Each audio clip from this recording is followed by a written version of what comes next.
Satu tanda Allah mencintai hamba itu diringankan langkahnya untuk taat. Diringankan langkahnya untuk taat. Dan yang kedua nanti diberikan ujian. Jadi ada tandanya pada ketaatan, ada tandanya pada ujian. Saya katakan begini, jadi ketika Allah mencintaimu, maka jangan tolak cinta ketaatan itu dengan perbuatan maksiat. Ya. Ketika Allah mencintai kita, maka jangan tolak cinta itu dengan memilih berbuat maksiat. Maka alhamdulillah, tiba-tiba DKM mengumumkan handphonenya telah ditemukan kembali, disimpan persis di lokasi yang pernah diambilnya itu. Alhamdulillah, alhamdulillah. Jadi ketika Allah sudah meringankan datang ke masjid, ingat-ingat tuh dosa, ya sujud, tobatin tuh.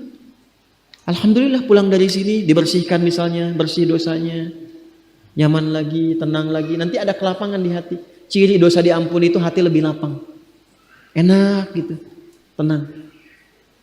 Jelas ya? Nah itu gambaran yang saya sampaikan ya. Nah di ayat ini indahnya begini, la taqnatu min rahmatillah. Hambaku jangan putus asa dari rahmat Allah. Innallaha yaghfirudz dzunuba jami'a. Sungguh pakai nun taukid lagi, pakai inna lagi.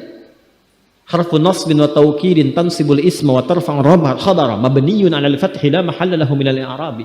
Huruf yang menguatkan, menancapkan pada jiwa, berharakat fathah untuk menginspirasi. Buka hatimu, luaskan, tancapkan pada jiwamu. Kalau engkau sujud minta ampun sekarang, minta rahmatku, aku ampuni semua dosa-dosa yang pernah engkau kerjakan selama hidupmu. Kurang apa coba?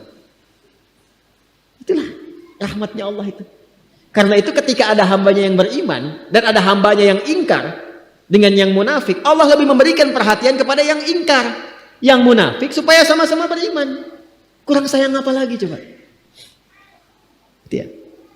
Jadi kalau mau berbuat maksiat itu, merenung dulu deh sebentar gitu ya. Ya, merenungkan sayangnya Allah kepada kita.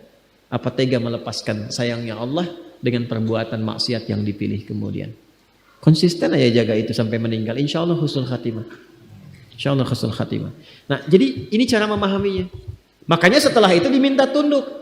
Karena itu nanti di sini dikatakan wal ibadatu dunal awthani wal asnami wal aliha li'annahu jalla dzikruhu wa khaliquhum wa khaliqu man qablahum min abaihim wa ajdadihim wa khaliqu asnamihim wa awthanihim wa alihatihim faqala lahum jalla dzikruhu falladzi khalaqakum wa khalaqa aba'akum wa ajdadakum wa sa'iral khalqi ghairakum wa huwa yaqdiru 'ala dharrikum wa naf'ikum awla bit ta'ati mimma la yaqdiru lakum 'ala naf'i wala dharrin. Allah mengatakan begini, ayo cepat balik beriman supaya kalian baik lagi, dapat rahmatku, dapat sayangku, dapat kemudahan sampai di akhirat nanti. Maka cepat taubat, sujud, sembah aku. Aku yang ciptakan kamu, aku yang ciptakan orang sebelum kamu, aku yang berkuasa memberikan manfaat kepadamu, aku yang menepis keburukan darimu. Kenapa dengan semua itu belum menyadarkan dirimu untuk kembali kepada aku dan menuhankan benda yang engkau sadari tidak memberikan respon apapun pada seruan dirimu? Itu akal kita disentuh itu. Ya. Aku kan yang menciptakan engkau, menciptakan orang sebelum engkau. Nanti kita bahas tafsiran khalaqa itu seperti apa. Sampai saking kalau kita nanyanya dijelaskan oleh Allah diciptakannya bagaimana. Dijelaskan. Sampai dirinci ayat-ayat penciptaan itu. Sampai sebelum kita ada, bagaimana tercipta, di kandungan seperti apa, dilahirkan bagaimana, ibu yang mengandung rasanya bagaimana, setelah lahir seperti apa, diberikan ASI berapa lama, dirawat-rawat, disayang-sayang, ada persoalan apa diselesaikan, itu semua rinci.